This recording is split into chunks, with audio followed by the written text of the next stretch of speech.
Adonai, Adonai,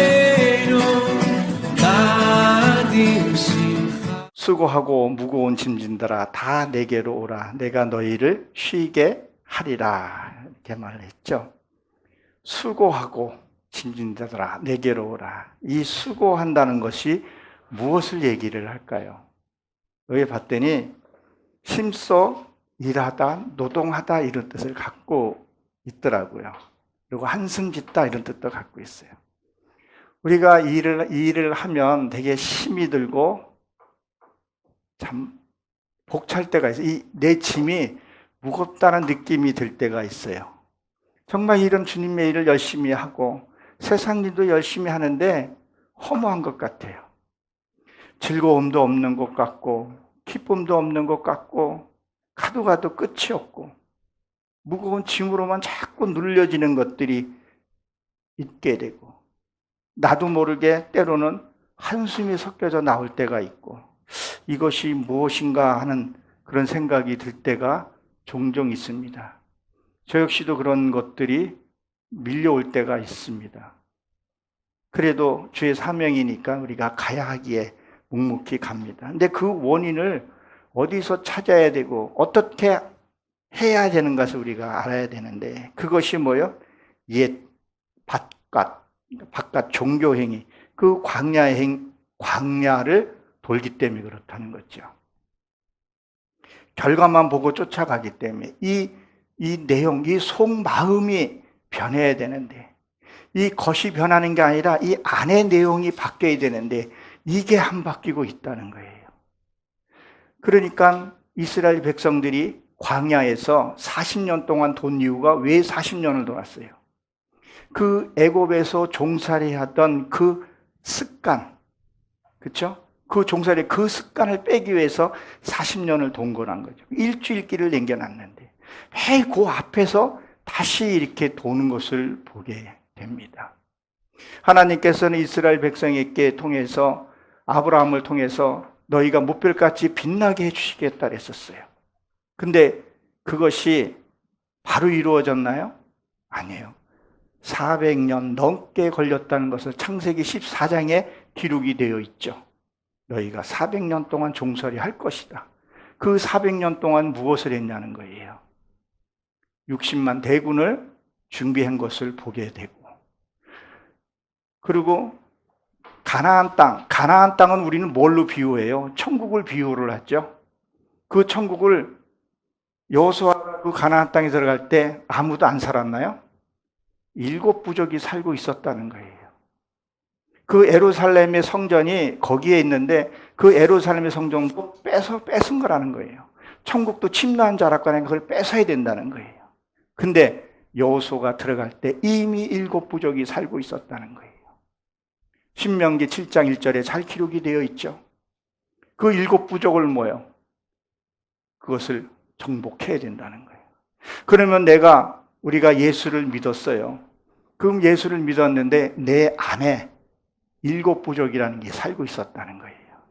그것이 조상에서 흘러온 것부터 시작해서 이것을 내가 정복을 해야 된다는 거예요. 그 무거운 짐을 내 방식대로 우리가 하나님을 섬긴다 하면서 예수님의 말씀대로 산다 하면서 내 의지대로 살아온 그것들이 너무 무겁다는 거예요. 도대체 하나님한테 맡기라는데 맡기지 않는 것이 무엇이 있는 것을 살펴봐야 된다는 거예요. 이 사람만 바뀌면 되는데 이 안에 내용만 바뀌면 정말 안식을 누릴 수 있는데 그 안식을 못 쉬고 있다는 거예요. 무엇 때문에요? 나만이 갖고 있는 그 종교 행위가 붙들고 있다는 거예요. 이 안에 내용이 바뀌어지게 되면 바깥도 고쳐지게 되더라고요. 변화가 일어나게 되더라고요. 여러분들도 그런 것들을 많이 체험하신 줄로 압니다. 저는 조금씩 이렇게 변해가는 것을 느끼게 되더라고요.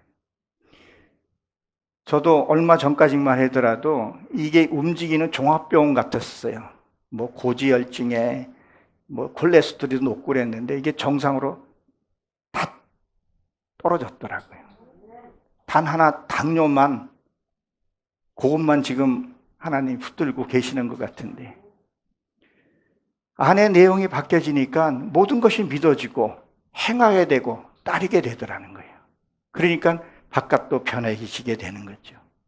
이 무거운 짐이라는 것은 이것은 짐을 지다 이런 뜻을 갖고 있는데 그것이 뭐냐면 종교행위라는 거예요. 종교행위라는 거예요. 그것도 다른 편으로 말하면 고집이라는 거예요. 자존심 같은 것들하고도 얘기할 수 있죠. 그 짐을 내려놓으라는 거예요. 근데 그 짐을 안 내려놓는 거죠. 저도 예전에는 안 내려놨는데 이제는 많이 내려놓고 또 내려놓습니다. 발견할 때마다. 그것은 잔뜩 내가 끌안고 있는 거죠.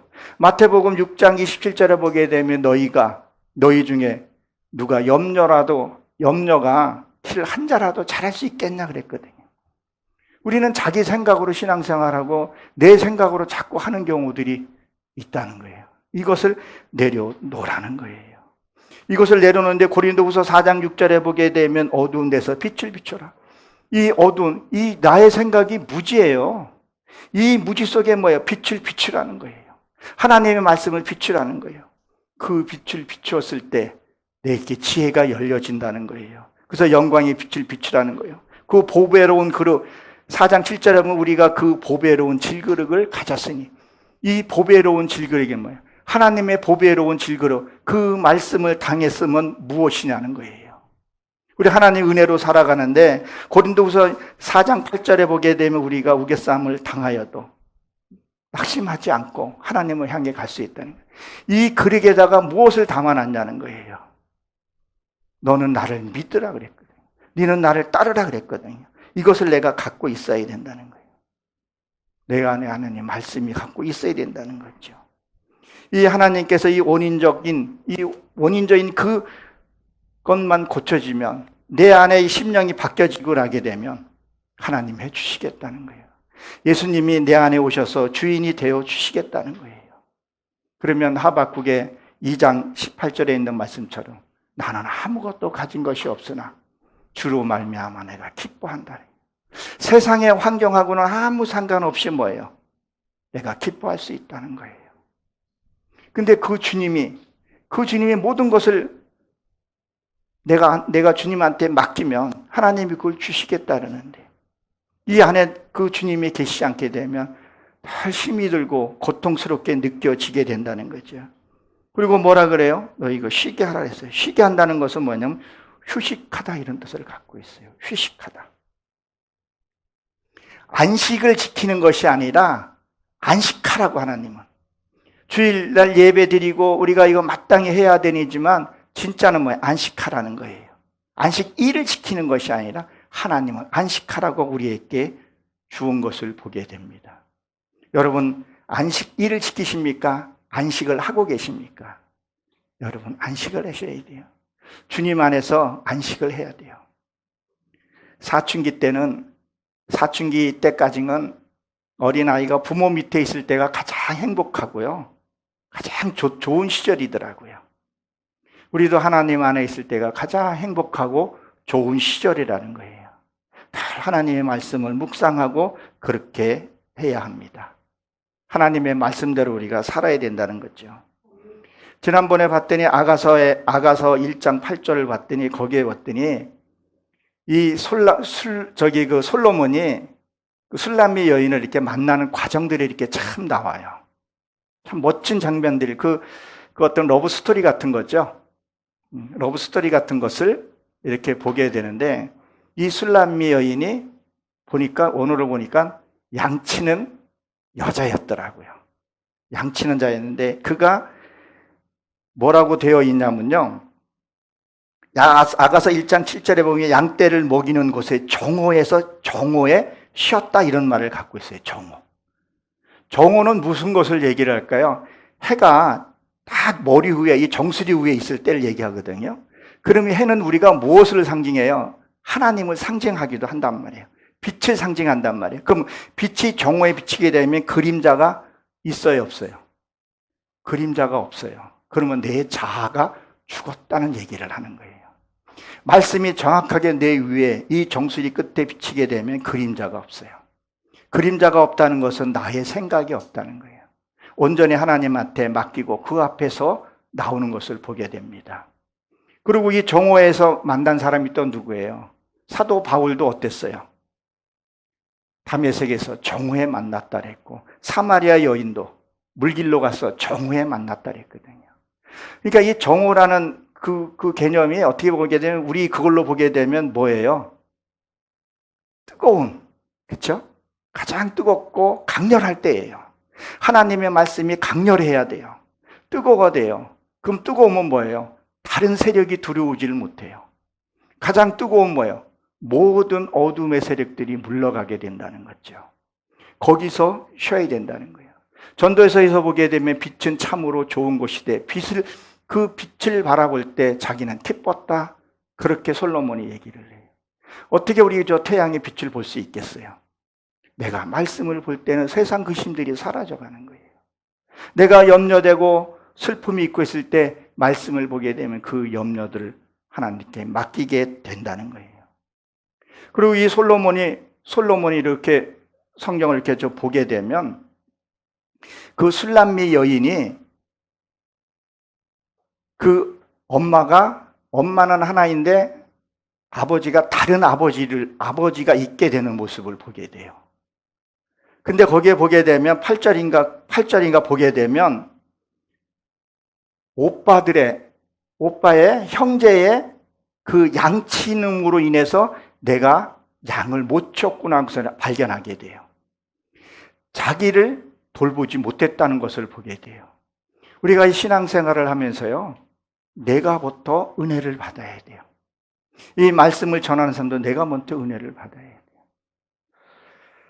우리 박성화 목사님 아까 찬양인데 눈물을 흘리는 모습이 내가 마음이 좀 뭉클하고 이거 나는 이 음성도 안 좋고 그것도 안 좋은데 저렇게 나도 은혜를 끼치고 해야 되는데 눈물을 이렇게 흘리는 모습이 그 왜 흘렸겠어요?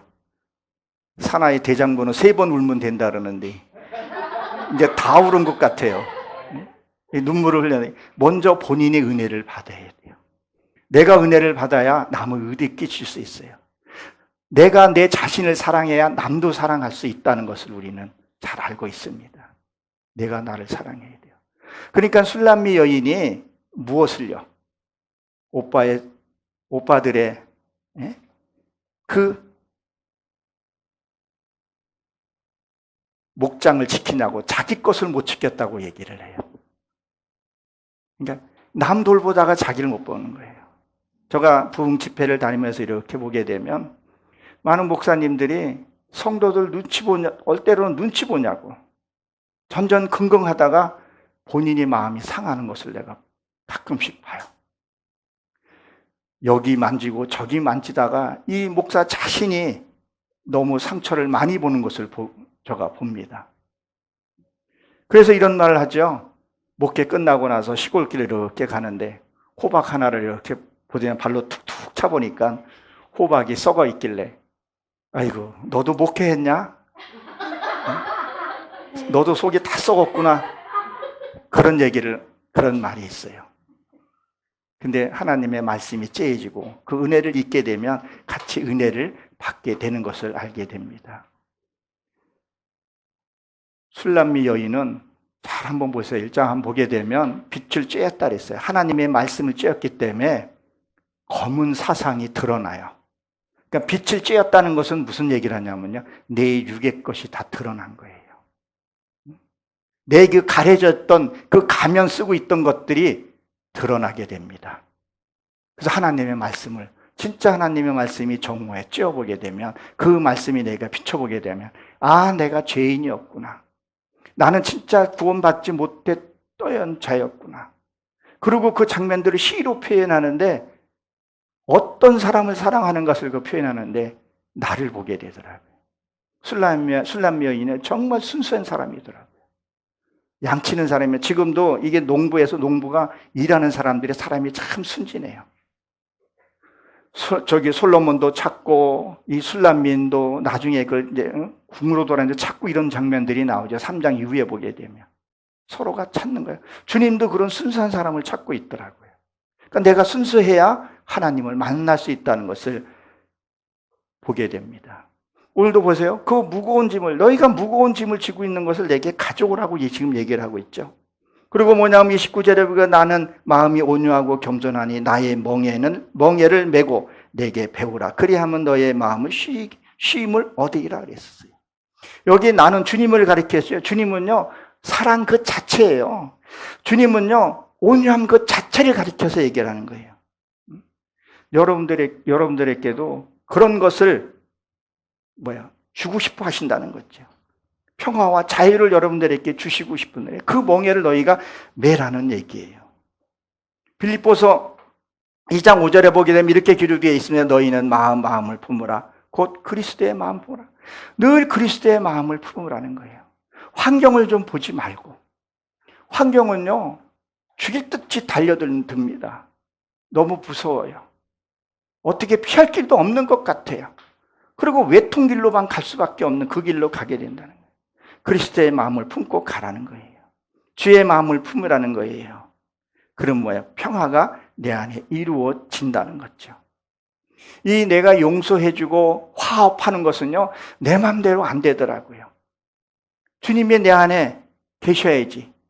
주님이 나의 주인이 되셔서 계셔야 내가 용서도 하고 화합도 하게 되더라는 거예요. 가족 간에서도 마찬가지죠. 서로 사랑하고 이해하고 이것도 주님이 내 안에 계셔야 되더라고요. 그게 안 되면요, 안 되더라고요. 어느 부부가 전날 밤에 무지 싸운 모양이에요. 그리고 남편이 중요한 회의일이 있어서 아침에 5시에 일어나서 가야 할 사항이 생겼는데 쪽지에다가 내일 아침에 5시에 깨워줘. 그러고 이제 남편이 잔 모양이에요. 눈을 딱 떠보니까 8시야. 큰일 났잖아요. 중요한 세미나가 있었는데. 아내한테 이 사람이 어쩌고 저쩌고 한바탕 붙고 왜 안 깨웠냐. 깨웠다고. 언제 깨웠냐고. 심상 옆에 가보라고. 쪽지에다가 5시 일어나. 이렇게 쪽지를 딱 붙여놨다. 아니 깨우라 그랬지. 누가 쪽지 써놨냐고. 당신이 쪽지로 써놨기 때문에 나도 쪽지로 써놨지. 5시 일어나. 이렇게. 부부간의 대화가 너무 없게 되고 큰 일들을 그르치는 것을 보게 됩니다. 부부간에도요, 대화를 참 많이 해야 됩니다. 내가 부끄러운 수치가 좀 드러나더라도 자꾸 얘기하고 그 얘기 중에서 내가 이러한 상처가 있고 이런 행복도 있고 그런 대화들을 많이 해야 된다는 거죠. 그게 온유한 마음이라는 거. 그게 하나님의 마음이라는 거예요. 부모는 어떤 자식이든 잘 되길 원하잖아요. 주님도 그런 마음을 갖고 있다는 거예요. 그런 온유한 마음을 가져야 된다는 거예요. 그래서 나의 멍에를 메고 그랬죠. 나의 멍에를 메고. 나의 멍에는 뭐겠어요? 강원도에 가게 되면 소가 2마리로 이렇게 밭을 매요. 저 아랫지방에는 1마리로 이렇게 매더라고요. 저도 소 잘 다룹니다. 논밭도 갈아보고 다 해봤었어요. 2마리로 이렇게 갈아요.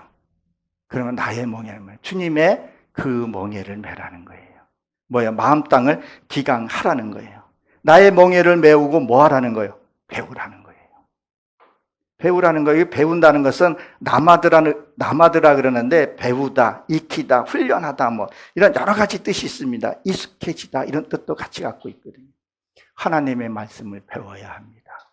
하나님이 누구인지를 알아야 됩니다. 의사소통이 돼야 됩니다.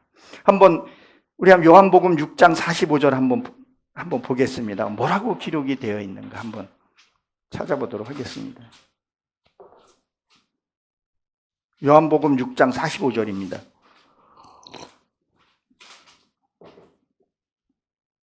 제 성경하고 좀 다를 수 있습니다. 찾으시면 같이 한 목소리 한번 읽어보겠습니다. 선지자의 글에 저희가 다 하나님을 가르침을 받으라 기록된 한즉 아버지께 듣고 배운 사람마다 내게로 나오니라. 하나님의 말씀을 배우지 않으면 안 된다는 거예요. 배워야 돼요. 제가 이런 걸 참 많이 강조합니다. 사람은요, 배워야 돼요. 알아야 돼요. 기도하는 것도 어떻게 기도하는 것을 알아야 돼요. 주님이 하도 중언부언하니까 뭐예요? 못 알아듣는 거잖아요. 너 이거 골방에 가서 기도하라 그러잖아요. 그리고 나와 대화하자고 얘기를 한단 말이에요.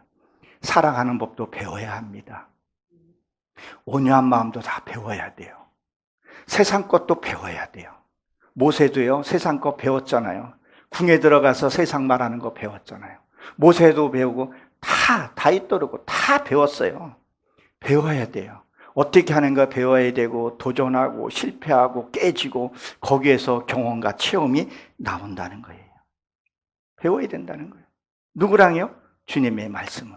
중에 멍에를 메고 배우라는 지금 얘기를 하고 있는 거예요. 배워야 돼요. 그리고 거기에는요, 훈련이라는 단어도 같이 들어있더라. 여러분 훈련 받아보셨나요? 저는 훈련을 군대에서 좀 받아봤고, 그리고 여러 가지 자격증 따거나 할 때 합숙 훈련 받을 때 그런 데 들어가서 이렇게 훈련 받고 한 적이 있어요. 그 훈련이라는 자체가 힘들어요. 배우라는 거예요. 몸에 익숙해질 때까지. 뭐가요? 사랑하는 마음이, 온유한 마음이, 국률한 마음이 내가 익숙해지게, 나도 모르게 나올 정도로 익숙해질 때까지 배우라는 거예요. 근데 그걸 안 배우는 거예요. 그냥 말씀을 듣고 그냥 덮어놓고 또 주일날 나와서 말씀 보고, 이 말씀을 들었으면 이 말씀이 내 삶에서 적용이 돼야 돼요. 어떤 일을 만났을 때 그 말씀이 일을 하게끔 그 말씀이 살아서 움직여야 된다는 거예요. 근데 말씀을 들을 때는 듣고 세상에 나가서는 또 세상의 삶을 산다 그러면 그것은 진정한 예배가 아니라는 거죠. 신령과 진정으로 삶의 예배가 되어 있는 거예요. 삶의 혈기가 올라왔을 때 혈기 내재는 내지 말라는 그 말씀이 생각이 나야 된다는 거예요.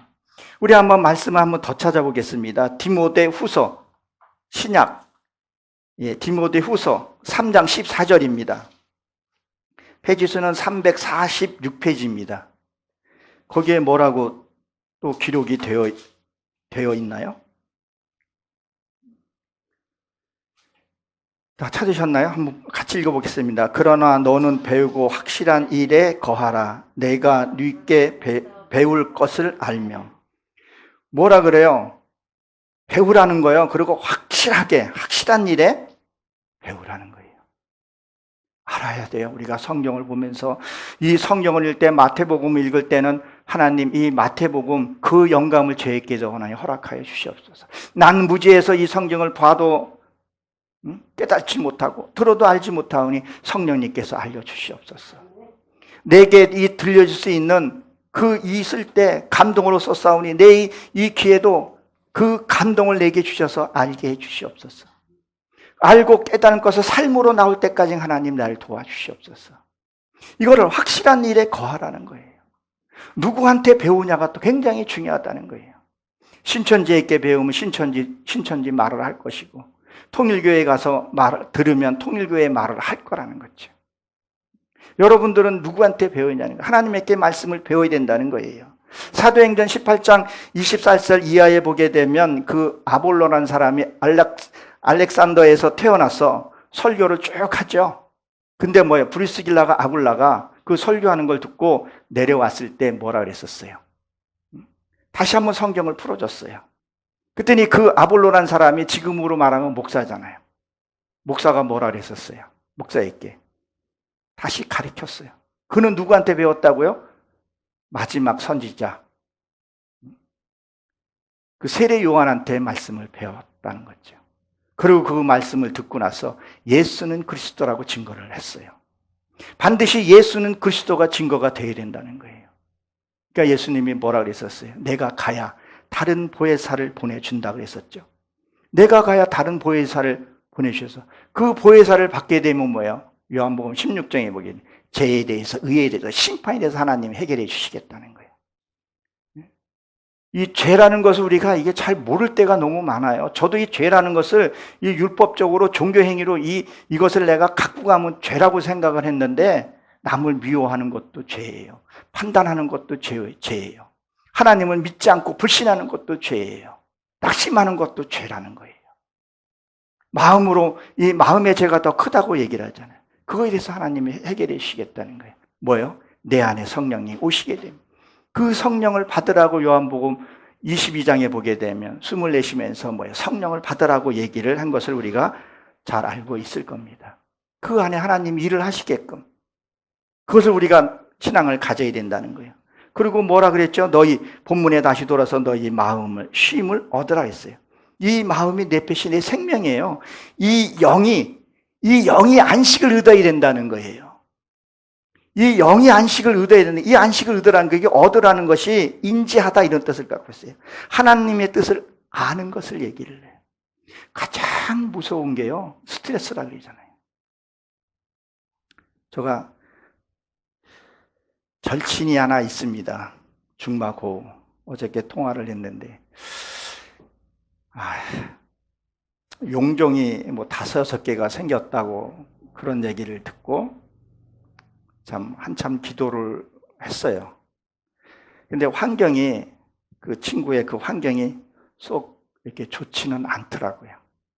아직도 술로 어떤 그 어려운 것들을 이겨내려고 그러고, 술 힘으로 많이 살아가려는, 술에 많이 의지하고 세상의 환경을 의지하니까 스트레스를 많이 받더라고요. 그 소리를 들으면서 참 그 친구한테는 좀 미안하지만 내 안에 주인이 되신 그분이 계시니까 얼마나 행복한가.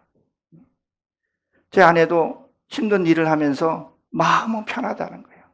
이 마음의 즐거움이 오니까 다른 어떤 세력이 오더라도 그래서 이겨낼 수 있다는 거예요. 이 마음의 안식감을 얻어야 돼요. 그래야 무슨 일을 하더라도 잘 돼요. 사자성어 중에서 가하만처성이라고 그러잖아요. 집안이 평안해야 나가서 잘 된다는 거예요. 이 집은 우리가 우리가 성전이잖아요. 이 내 안에 마음이 편안해야 돼요. 그래야 무슨 일을 하더라도 그 일이 잘 돼요. 어떤 일을 만나도 지혜롭게 하게 되고 스트레스를 받지 않는다는 거죠. 스트레스를 받게 되면 어두움의 세계에 밥이 되는 거죠. 이것들을 하나님께 맡기라는 거예요. 그리고 30절에 보게 되면 뭐라 했죠? 나는 내 멍에는 쉽고 내 짐은 가벼우니라 그랬어요. 이것은 접속사인데 진실로 이 말한 거예요. 진실로. 이 쉽고는, 이 쉽고 이 말이 있죠. 쉽고는 편안한 것을 공급하다 이런 뜻을 갖고 있어요. 이 쉽다는 것은 너에게 편안한 것을 공급하겠다는 거예요. 그리고 말씀을 깊이 들어가게 되면 빛나다 이런 뜻을 갖고 있어요. 빛난다는 거예요. 하나님의 말씀은 빛이 난다는 거예요. 근심, 걱정 이런 것들이 사라지게 되는 거죠. 정말 내 안에 그 주님이 계시고 그걸 알게 되면요, 내 안에 평안함이 와요. 저도 주변에 내 환경을 보게 되면 근심이 없을 수가 없어요. 우리 큰딸이 정말 잘 있는지. 저번에 우리 딸이 단체 사진에서 아내가 이렇게 확대해서 딱 봤는데 조금 이렇게 안 좋은 모습이 좀 보였을 때 기도하고, 그리고 그 중에서 평화를 얻는다는 게 우리가 신기했었어요. 잘못하면 요새는 인권이 유린될 수도 있는 그런 상황에서도. 그리고 우리 딸 이제 대학 문제도 그렇고, 우리 어머님 혼자 시골에서 계시고, 장모님은 지금 요양원에 들어가 계시고, 저도 세상으로 보게 되면 편안하지가 않아요. 물질도 넉넉하지도 않아요. 그런데 고린도후서 6장 10절에 있는 것처럼 근심하는 자 같으나 내게 많은 것을 가졌고 없는 자 같으나 남을 부유하게 해주고, 이것이 내 안에 말씀이 있으니까 이것이 되더라는 거예요. 이것이 빛이 나더라는 거예요. 빛이 나니까 말씀이 있으니까 근심이 없는 거예요. 그리고 이 빛에 보게 되면 또 깊게 들어가게 되면 반짝이다, 뭐 번쩍이다 이런 의미를 갖고 있거든요. 그러니까 반짝반짝 하잖아요. 반딧불 같은 거 반짝반짝 하잖아요. 그럼 이것이 뭐냐면 내가 하나님의 말씀이 들어왔을 때 이게 되게 기뻐요. 빛난단 말이에요. 근데 꺼지면요, 근심이 오게 된다는 거예요. 그럼 근심이 오게 되면 죄를 짓게 돼요. 그럼 죄를 짓게 되면 뭐예요? 회개하게 되면 다시 빛나요. 내가 어떤 일을 만났을 때 회개할 것은 빨리 회개하게 되면 다시 빛을 나고, 우리는 인간의 이 육신을 갖고 있기 때문에 늘 죄질 수밖에 없다는 거예요. 그러면서 내가 완성체로 성화되어 가는 거죠. 완전한 빛이 되어 가는 거예요. 그것을 되어 가야 된다는 거예요. 마음에 근심에 염려가 잇따르면 내 안에 쉼을 얻을 수가 없다는 거예요. 지금 여러분과 저의 환경에서는 이게 누릴 수 없는 거예요. 걱정이 쌓여있기 때문에 누릴 수 없다는 거예요. 이것이 어떻게 일어나는 거, 왜 이런 일이 계속 지속되어지는 거예요? 내가 잘못 살한 부분들, 잘못 선택해가지고 잘못 걸은 길이 있다는 거예요. 그리고 이것을 뭐예요? 돌이키지 않는 부분이 있다는 거예요. 여러분 기도를 한번 해보시면 느헤미야서 에레미야 애가 한번 읽어보세요. 읽어보게 되면 너의 조상의 죄가 흘러와서 그 죄를 깨닫고 나서 이스라엘 백성들은 어떻게 기도했었어요? 느헤미야 9장 2절 한번 쭉 읽어보세요. 그것들을 해결하는 부분들. 왜 이런 말씀을 제가 드리냐면 극단적인 이런 설교를 내가 가끔씩 한 적이 있었는데 그거 해결이 안 되게 되면 어때요? 목사의 자녀들도 자살하는 것을 내가 봤어요. 근데 그 위에 봤더니 삼촌이고 그 위에 그분들이 자살한 분들이 있어요. 그것이 해결하지 않으니까 계속 흘러간 거예요. 목사가 돼서도. 심지어 목사들도 자살하는 경우 있잖아요. 김성수 목사님, 여러분 그 큰 목사 아시죠? 자살했잖아요. 그리고 저 명성교회 그 시무 장로도 자살했잖아요. 그 위에 보면 누가 있어요. 근데 이것들을 끊는, 그러니까 기도하는 것을 배워야 돼요. 기도를 어떻게 하는 걸 알아야 된다는 거예요. 그 기도를 하게 되면 안다는 거예요. 그럼 어떻게 기도해야 되겠어요? 나의 열조, 손조들, 그 죄들을 억울한 거, 맺힌 거 풀어주시고 죄는 사하여 주시옵소서. 그리고 뭐예요? 내게는 하나님의 은혜가 내게 오게끔 해달라고. 그런 기도들을 성경을 보면서 하나씩 하나씩 풀어보게 되면, 더듬어 보게 되면, 풀려가게 되면 환경도 같이 내려가게 된다는 거예요. 이것을 해야 된다는 거예요. 이것을 안 하게 되면 계속 고통이 있죠. 그러니까 에스겔서 뭐예요? 2장에 보게 되면 너희 조상이 하는 대로 그대로 하고 있구나. 그 사람들이 예수를 안 믿었어요. 이게 구약에서만 그래요? 신약에서도 그러잖아요. 너희 어떻게 너희 조상의 그 유전을 그대로 갖고 하냐고 그런 얘기를 하잖아요. 이 속이 안 변하는 거예요. 예배는 너무 거룩하게 잘 드리고 너무 화려하게 하는데 이 속 내용이 안 바뀐다는 거예요. 이것을 뭐요? 바뀌라는 거예요. 돌이키라는 거예요. 이 내 짐은, 이 보세요. 내 짐은 가볍다 그랬어요.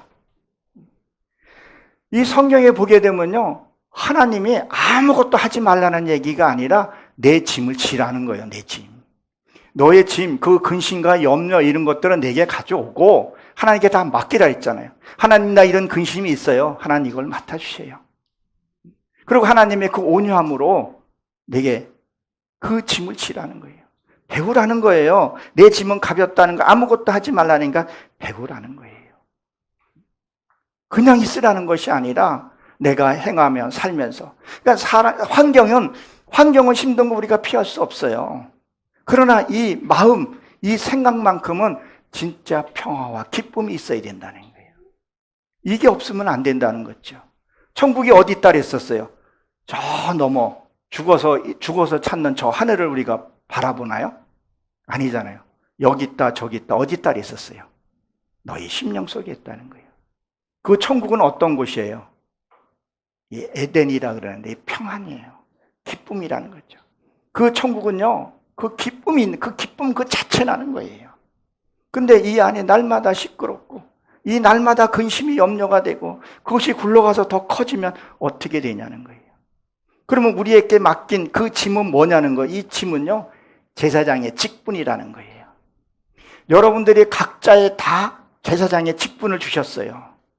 구약의 시대 때는 제사장을 세워서 제사장이 그 1년에 한 번씩 백성의 죄를 가져오면 드렸었어요. 그렇죠? 그리고 그 백성들이 짐승을 안 갖고 오게 되면 뭐를 했어요? 그 제사장들은 그 제사장을 가서 떡을 올려드리고 진설병에, 그리고 물을 매일 갈아드렸죠. 떡은 말씀을 가리켜서 얘기하잖아요. 레헴이라고. 그리고 물 날마다 말씀 보고 묵상하고 기도하고 했다는 거예요. 신약에 와서는 예수님이 원죄를 다 해결해 주시고 바깥의 문제는 해결했지만 이 안에 있는 부분은 내가 직접 해야 된다는 거예요. 이걸 안 하게 되면 계속 뭐예요? 이어져 갈 수밖에 없다는 거죠. 내 짐은 가벼운이라고 그랬어요. 가벼운. 이 헬라 언어는 민첩하다 이런 뜻을 갖고 있고 히브리어 성경어는요 유쾌하다, 즐겁다 이런 뜻을 갖고 있어요. 하나님에게 내가 너무 무거워요. 저도 내 환경을 보게 되면요 무거워요. 은근히 또 나를 또 무시하는 사람들도 있어요. 아주 기분 나쁘게 대놓고도 무시하는 사람들이 있어요. 근데 그럴 때마다 하나님, 나 이거 너무 무거워요. 견딜 수가 없어요. 그 무거운 화물짐이에요. 즉시 기도하는 거죠. 하나님, 너무 무거워요. 하나님 너무 기분 나빠요. 이거 하나 해결해 주셔야 돼요. 그렇게 하다 보게 되면 이 문제가 해결되면요 내 안에 기쁨의 노래가 나오게 돼요. 그렇게 되면 그 사람 미운 마음이 생기지를 않아요. 미운 마음이 생기지 않았다는 건 뭐예요? 나는 범죄하지 않게 된다는 거예요. 미운 마음이 안 드는 것 자체가 뭐예요? 행복이라는 거죠. 그것이 뭐예요? 기쁨이라는 거예요. 그 짐을 네가 갖고 있는 그 무겁다고 생각되는 것을 뭐예요? 맡기라는 거예요. 왜 갖고 있냐는 거예요. 결코 저희 가정사를 얘기하는 것은 아니에요. 그러니까 저희는 늘 아내하고도 늘 대화를 얘기를 해요. 얘기하다 보게 되면 어떨 때는 화가 나요. 그러면 뭐라 그랬냐, 내가 못 알아듣고 그러면 아내가 이런 말을 해요. 아이고 그것도 못 알아들어? 아이고 답답하다고 그런 얘기를 해요. 아이고 내가 예은이하고 얘기를 하지 뭐 누구 얘기하고 얘기를 하지 그래요. 그럼 어떨 때 내가 진짜 얘기를 다 한 거예요. 그러니까 나는 1, 2, 3, 4가 필요한데 1, 2만 얘기하고 9를 훅 얘기해놓고 내 무슨 말인지 알지?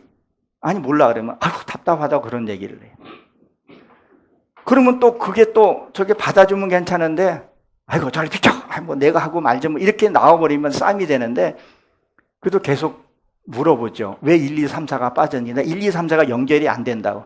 그렇게 또 얘기하다 보게 되면 금방 풀리게 돼요. 그렇게 되면 그 문제가 해결되게 되고 어떤 지혜로운 답을 얻을 수가 있죠. 그러니까 그 어떤 힘든 일도 해결해 나갈 수 있다는 거예요. 내가 선택할 수 없는 것들이 더 많잖아요. 그것들이 하나님 해결해 주신다는 거예요. 성경을 보게 되면요, 마태복음 16장에 보게 되면 뭐라고 있어요? 너희가 나의 제자가 되려면 너의 자신을 부인하고 십자가를 치라 그랬잖아요. 이 십자가가 여기에 있는 이 십자가가 저기에 있는 십자가가 이게 뭐예요? 사형틀이에요. 그 사형틀이 요한계시록에 보게 되면 내 안에, 너희 안에 있다 그랬잖아요. 이 안에 십자가가 세워져야 된다는 거예요. 그 십자가를 뭐 해야 되겠어요? 나의 고집, 쓸데없는 거. 그런 것들을 뭐 여기다가 못을 박으라는 거예요. 그것을 지라는 거예요. 그리고 뭐라 그래? 그 다음 절에면 누구든지 제 목숨을 구하고자 하는 자는 잃을 것이요 나를 닦는 자는 내 목숨을 찾으리라 이런 말을 하고 있습니다. 결론적으로 말씀을 드리면 밖의 문제에 요동하지 않아야 된다는 거예요.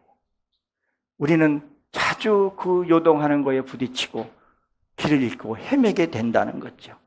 내 속에 이 영이, 이 옛 생각들이 잘못된 이 관념들, 얘기하고 대화하게 되면 풀려지는데 자기가 스스로 닫아버리는 경우가 되게 많아요. 여러분 심령 안에 하나님이 다 함께 계신다고 믿고 계시죠? 그러면 여러분들하고 상대방하고 얘기할 때 누구랑 얘기하는 것 같아요? 주 그리스도 대하듯 얘기하다 보게 되면 풀리시게 돼요.